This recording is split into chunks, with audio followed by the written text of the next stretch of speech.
खुशामदीद दोस्तों, आप सबका स्वागत है। मैं हूं डॉक्टर इश्तियाक अहमद। कल यानी yesterday American secretary of state जो रहे हैं हेनरी किसिंजर, उनकी डेथ हो गई। पूरी 100 साल उन्होंने उम्र पाई और इसके ऊपर जाहिर है किसिंजर का दुनिया की सियासत पे, वर्ल्ड पॉलिटिक्स में और फॉरेन पॉलिसी के डॉक्ट्रिन्स जो बनते हैं, रियल पॉलिटिक, उसकी बुनियाद पे किसिंजर को एक अथॉरिटी माना जाता है। वेरी कंट्रोवर्शियल, ठीक है। जो एडमायरर हैं वो उनकी इंटेलिजेंस की बात करते हैं, उनकी रियलिज्म के जो मुमकिन हो उसकी तरफ जाना चाहिए अपने नेशनल इंटरेस्ट को मद्देनज़र रखते हुए। तो उसके अंदर अब ये भी होता है कि आप if you are into realism तो you are also in a way you can be very cynical about the higher principles of life, यानी ह्यूमन राइट्स और ये जो हैं वो मायने नहीं रखते जितना कि एक रियासत यानी एक स्टेट की सेल्फ नेशनल इंटरेस्ट जो है वो इम्पोर्टेंट है। तो किसिंजर, जैसे आप जानते हैं, वो एक यहूदी ख़ानदान में पैदा हुए, ज्यूइश फैमिली, जर्मनी के अंदर। और he was born on the 27 May 1923। तो बड़े होते हुए नाज़ी जर्मनी में जैसे वो हिटलर की फोर्सेस जो हैं उसकी मूवमेंट जो है मजबूत होती गई, तो जो ज्यूइश लोग हैं उनके लिए ज़िंदगी तंग से तंग होती गई। और 1938 में किसिंजर का जो ख़ानदान है पहले लंदन आ गया, उसके बाद ये अमेरिका आ गए। वहाँ किसिंजर ने सेकंड वर्ल्ड वॉर के अंदर ये, क्योंकि जर्मन ज़ुबान बड़ी अच्छी आती थी, तो अमेरिकन फोर्सेस के साथ जब ये हुआ है ना, जब इन्होंने दोबारा हिटलर को डिफीट करने के लिए जंग शुरू की है, डी डे एंड ऑल, उसके बाद अमेरिकन फोर्सेस के साथ एज एन इंटरप्रेटर भी ये रहे। हाँ जी। So he has direct experience of war और ये और वो। फिर एट हार्वर्ड यूनिवर्सिटी वहाँ पे पीएचडी की और बहुत अपना एक इंटेलेक्चुअल जो होता है, राइट विंग इंटेलेक्चुअल आप कहना चाहिए, बट रियलिज्म बेस्ड। हाँ जी। वो इस किस्म का इनका करियर था, तो जाहिर है नज़र भी पड़ गई अमेरिकन जो पॉलिटिकल लीडर्स हैं उनकी। तो 1969 से लेकर 1977 तक हेनरी किसिंजर जो हैं वो अमेरिकन फॉरेन पॉलिसी के as secretary of state directly involve थे। First with president Nixon and then with president, क्या नाम था यार, who succeeded him, what was his name, Ford. हाँ, with President Ford, both, of course, Republican. So Henry Kissinger was on the right of the political spectrum of American politics. उनके जो, देखें, क्योंकि balance बात करनी चाहिए, जो उनकी पॉजिटिव चीज़ें गिनी गई हैं उनमें से है कि दितांत, दितांत मीन्स कि जहाँ हॉस्टिलिटीज़ हो रही हो ना, लड़ाई झगड़ा, वायलेंस, जंग का माहौल हो, दो स्टेट्स या मोर देन टू, वहाँ पे उनको ख़त्म करके कुछ निगोशिएटेड पीसफुल तरीके से जाना। तो इसमें आर्म्स कंट्रोल जो एक रजीम बनी कि अमेरिका और सोवियत यूनियन अपने जो न्यूक्लियर आर्सेनल हैं और बाकी जो ये जो हैं जंग का सामान, इसको कम करेंगे, तो इसके तरफ उनकी तारीफ की गई है। फिर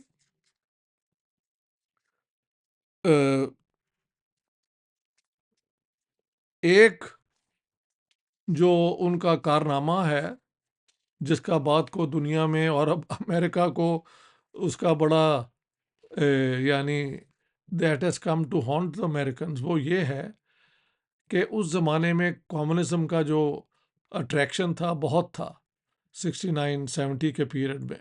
आई माई सेल्फ नो दैट। तो किसी तरीके से सोवियत यूनियन और चाइना को अलग करना was a major concern of American foreign policy.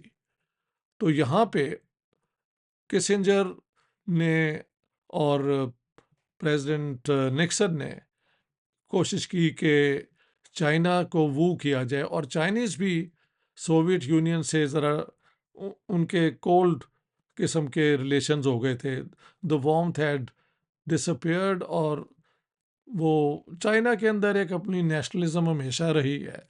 Communism, socialism is all right, but primarily China भी एक वो क्या कहते हैं, रियल पॉलिटिक का फॉलोअर है सियासत के अंदर, दुनिया के अंदर, कि जहां अपनी नेशन का फ़ायदा है पूरा उठाओ।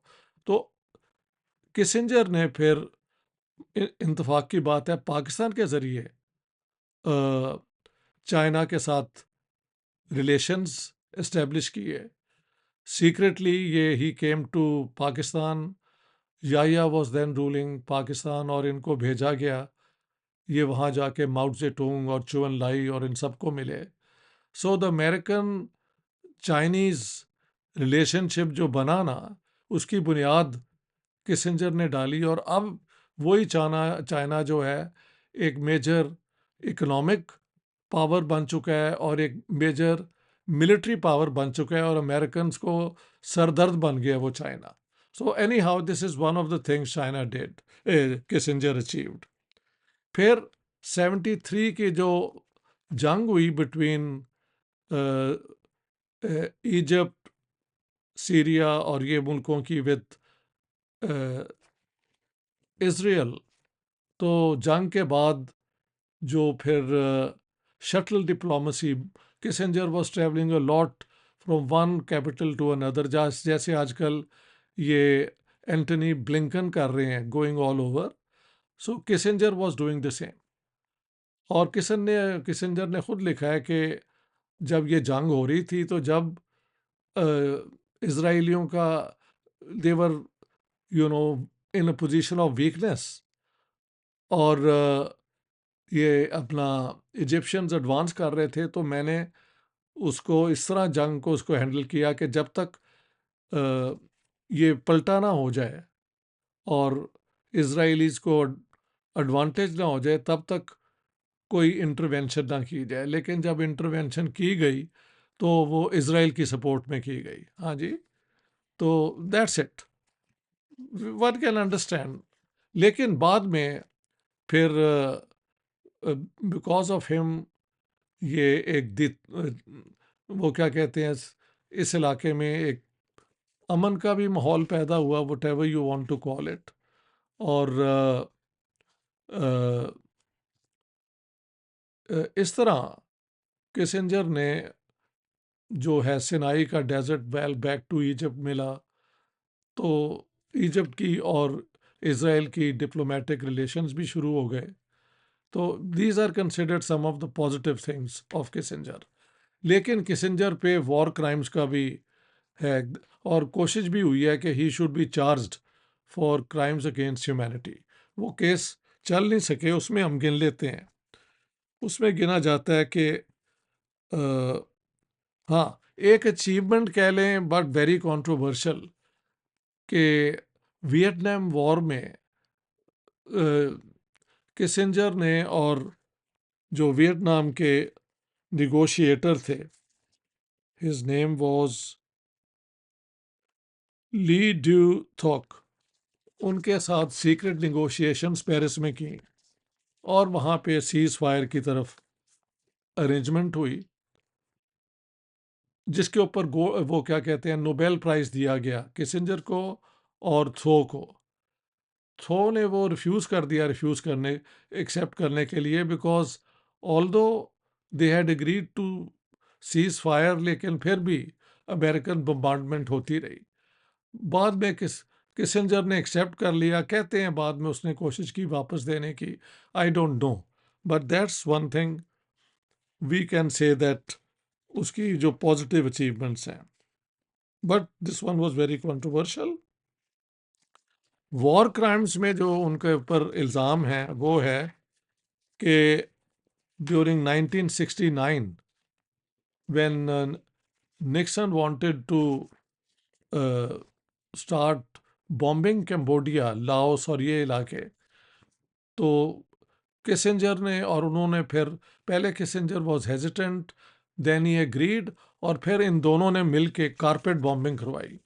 कारपेट बॉम्बिंग का मतलब है इंटेंसिव, कोई इलाका ही नहीं छोड़ा, और उसमें कई हज़ार कई लाख लोग शायद मारे गए हैं। किसिंजर पे इल्ज़ाम है कि 3 मिलियन लोगों के कत्लेआम में उसका किसी ना किसी तरीके से इन्वॉल्वमेंट है। Of course you can't blame just the individual, पूरी अमेरिकन एडमिनिस्ट्रेशन उसमें इन्वॉल्व थी, and he was the secretary of state, but a very influential one. बल्कि जब वो he ended being secretary of state, उसके बाद एक कंपनी उन्होंने बनाई जो एडवाइस करती रही हर अमेरिकन एडमिनिस्ट्रेशन को, और आखिर तक करती रही। मसलन यूक्रेन की वॉर पे मैंने पढ़ा था एक लेटर, एक आर्टिकल किसिंजर का, कि यूक्रेन की जंग का हल ये है कि यूक्रेन को ये अपना यूरोपियन यूनियन में तो आप कर लें, लेकिन नेटो में एडमिशन ना हो, ताकि रशिया जो है प्रोवोक ना हो। सो इस किस्म का रियलिस्टिक जिसे कहा जाता है, जो मुमकिन हो, उसके तरफ किया गया। लेकिन वॉर क्राइम्स में आ गया ये जो कंबोडिया लाओस की इन्होंने सीक्रेट बॉम्बिंग की, उसमें कई हज़ार लाख शायद लोग मारे गए।